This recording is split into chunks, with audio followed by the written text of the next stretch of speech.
ایک وقت کی بات ہے، ایک شندر چاندی کے محل میں شہزادی مہمل رہتی تھی۔ مہمل بہت پیاری، معصوم اور دل کی نرم لڑکی تھی۔ محل میں اسے سب کچھ حاصل تھا، خوبصورت لباس، قیمتی جواہرات، ہر طرح کی آسائش اور ہر کام کے لیے خادم و ملازم۔ لیکن اس کے دل میں ایک کمی تھی۔ وہ چاہتی تھی کہ وہ اپنے آس پاس کے لوگوں کی مدد کرے، لیکن محل کی دیواروں کے باہر وہ دنیا اسے دکھائی نہیں دیتی تھی۔ شہر کے قریب ایک چھوٹے گاؤں میں لوگ بہت محنت کرتے، لیکن ان کے پاس کھانے کے لیے کافی نہیں۔ بچے سردی میں کپڑوں کے بغیر کھیلتے اور بزرگ سہارا مانگتے تھے۔ مہمل نے یہ سب دیکھا اور اس کے دل میں گہرا دکھ اٹھا۔ اسے احساس ہوا کہ دولت اور محل کی چمک کچھ نہیں کر سکتے اگر دل میں مہربانی اور ہمدردی نہ ہو۔ ایک دن جب مہمل خاموشی سے گاؤں کی طرف گئی، اچانک محل کی باغ کی ایک طرف سے نرم روشنی نمودار ہوئی۔ ایک پری نمودار ہوئی جس کے پروں پر ہلکی روشنی تھی اور چمکتی آنکھوں میں شفقت تھی۔ پری نے کہا، مہمل، حقیقی سلطنت سونے یا جواہرات سے نہیں بلکہ دل کی مہربانی سے ناپی جاتی ہے۔ میں تمہیں یہ جادوئی بریسلیٹ دیتی ہوں۔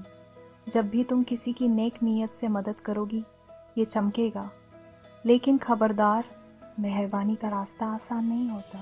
مہمل نے بریسلیٹ پہنی اور ہر دن اپنے دل سے چھوٹے چھوٹے کام کرنے لگی۔ وہ بچوں کو کتابیں پڑھانے لگی، بھوکے لوگوں کو کھانا پہنچایا اور بزرگوں کی مدد کی۔ بریسلیٹ ہر عمل کے ساتھ ہلکی روشنی میں چمکتی اور مہمل کو حوصلہ دیتی۔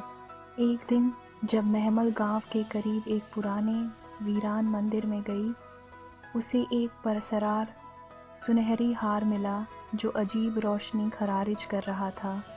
وہ قیمتی لگ رہا تھا، لیکن پری نے پہلے ہی خبردار کیا تھا، یہ ہار پرسرار ہے۔ جو بھی اسے اپنی خواہش کے لیے چھوئے گا 7 دن تک اپنی آواز کھو دے گا، نہ بول سکے گا اور نہ مدد مانگ سکے گا۔ مہمل نے ہار کو احتیاط سے چھوا اور جیسے ہی اس نے چھوا اس کی آواز بند ہو گئی۔ اب وہ اپنی آواز کے بغیر چیلنج سالو کرتے ہوئے گاؤں والوں کی مدد کرنا چاہتی تھی۔ پری نے اس کی رہنمائی کی، لیکن حل تلاش کرنا مہمل کے لیے خود کی ذہانت اور ہمت کا امتحان تھا۔ یہی وقت محل میں جشن کا بھی تھا۔ پڑوسی ریاستوں سے شہزادے آئے، شہزادہ عارج، بہادر اور ذہین۔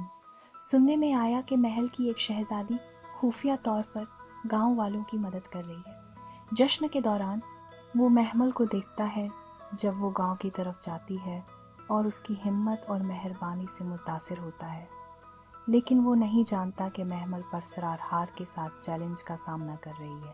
چند دن بعد ایک طوفان آیا۔ گاؤں کے بچوں میں سے ایک بچہ دریا میں پھنس گیا۔ مہمل نے اپنی آواز کے بغیر ہمت کر کے دریا کے کنارے پہنچنے کی کوشش کی۔ اس کی سوچ، مہارت اور ہمت نے اسے بچے کے قریب لے جایا، لیکن وہ اکیلی نہیں تھی۔ شہزادہ عارج نے اس کی مدد کی اور بچے کو محفوظ نکالا۔ اس لمحے پرسرار ہار کا اثر ختم ہو گیا اور مہمل کی آواز واپس آ گئی۔ مہمل نے سیکھا کہ حقیقی مہربانی اور بہادری وہ ہے جو مشکلات کے وقت ظاہر ہو۔ شہزادہ عارج نے مہمل کے دل کی خوبصورتی کو دیکھا، نہ کہ محل کی دولت یا جواہرات۔ گاؤں والے مہمل کی بہادری کا جشن مناتے ہیں اور مہمل کو حقیقی خوشی ملتی ہے، دل کی محبت، ہمدردی اور دوسروں کی مدد میں۔ کہانی ختم ہوتی ہے جب مہمل محل کی بالکنی پر کھڑی ہے، شہزادہ عارج قریب ہے اور سورج کی سنہری روشنی گاؤں اور محل کو روشن کر رہی ہے۔ مہمل کے دل میں امید، مہربانی اور حوصلے کی روشنی چمک رہی ہے۔